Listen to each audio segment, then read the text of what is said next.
Hey guys, it's Mario Club 712 and welcome to my video game controller tier list. So starting off we have the Wii U gamepad. I actually kind of like the Wii U gamepad. I mean, sometimes it felt like it was a little too much for your hands, but other than that I like the button layouts for the most part. It was a really comfortable controller, so the Wii U gamepad is going in the B tier. Oh, forgot to mention, it's also nice how you could use like the touchscreen for certain things. So yeah, it was a pretty underrated controller. Next we have the Wii U Pro controller, and this one was alright. I'm not really a big fan of the button layout. It's not the greatest. I'm gonna put it in the E tier. Now we have the connected Joy-Cons. It's not the greatest. I mean, it's not that uncomfortable, but there are just other ways I'd rather play my games, especially on the Switch, so I'm putting that in the D tier. Now we have the single Joy-Con. It's not my preference for playing games. Yeah, that's pretty much all I have to say about the Joy-Cons. I mean, using like a single Joy-Con is like the only scenario I can see you using a single Joy-Con is like when your friend runs out of a double Joy-Con. So single Joy-Con is going at like the bottom of the B tier. Now we have the Switch Pro controller. This is the most comfortable controller I've ever held. It's such an amazing controller. It's comfortable. The button layout's perfect. I think it's very stylish. It's just pretty much everything you would want from a controller. Comfort, quality. It's so enjoyable to use, so it's definitely going in S tier. The Atari joystick. This isn't the best. I know it's a classic, but it's really not that comfortable. So it's going at the bottom of the E tier. I don't know what this is. I have no idea what that is. I'm sorry. I'm not putting that on. This is the Sega Genesis controller. It's nice. I mean, there are other controllers I'd rather use. It's not that comfortable. I'm not a big fan of the grips, so it's going at the top of the E tier. I've never used the Sega Saturn controller. The Dreamcast controller is okay.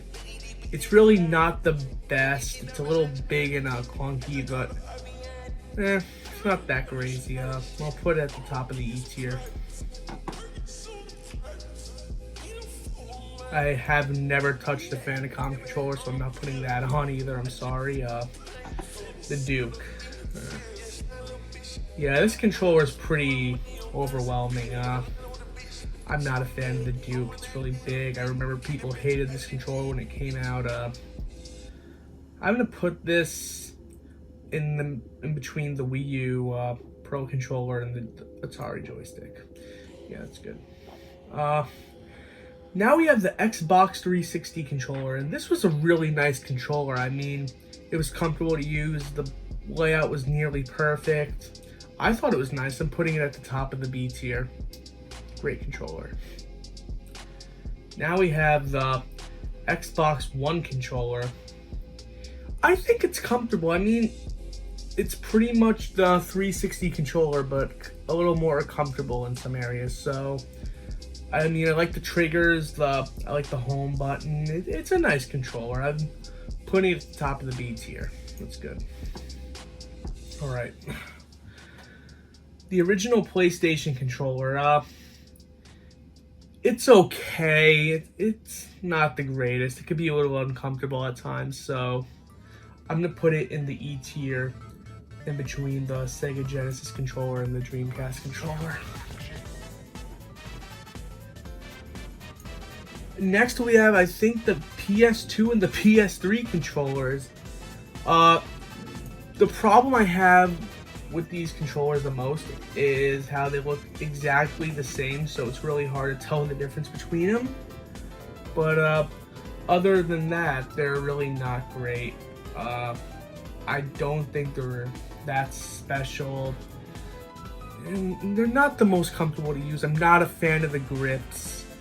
I'll put them at the bottom of the D tier. Now we have the PS4 controller. This is really, really comfortable. I love this controller. I actually like it more than the Xbox One's controller. It's comfortable. I love the grips. The button layout's really nice. I like the little touch bar. It's a cool controller. I'm putting it in the A tier. It's very comfortable and nice to use. I've never used this NES controller. It's pretty basic. It's not...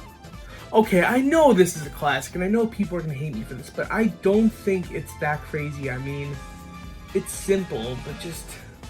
I don't think it's really worth going crazy over. The grips are...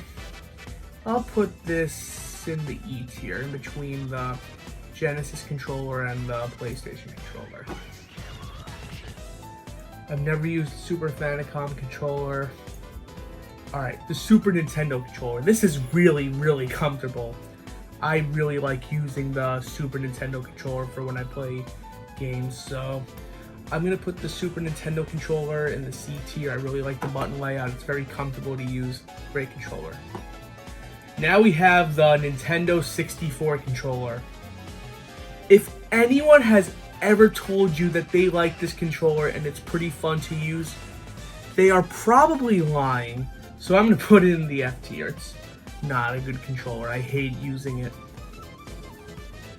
Now we have the GameCube controller, and this is one of the best controllers I've ever used. The button layout's great. It's weird, but for some reason it just feels so right. Like, I don't know how to describe it.